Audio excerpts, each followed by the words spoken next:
કોંગ્રેસની ન્યાયયાત્રા પહોંચી રાજકોટમાં. ન્યાયયાત્રા અંતર્ગત શહેરના ઢેબર ચોકમાં કોંગ્રેસ સંવેદના સભા યોજાઈ.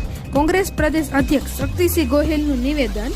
કોંગ્રેસ માટે સત્તા એ આખરી ધ્યેય નથી, સેવાની સાધના એ આપણું આખરી ધ્યેય છે. હમણાં કેન્દ્રનું બજેટ રજૂ થયું છે.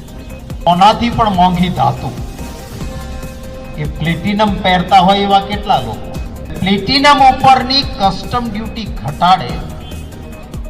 આ સરકાર પ્લેટિનમ ઉપરની કસ્ટમ ડ્યુટી ઘટાડે અને મારા ખેડૂત ઉપર ટ્રેક્ટર, બિયારણ કે ખાતર ઉપરનો જીએસટી ન ઘટાડે, આ વ્યાજબી કહેવાય ખરું?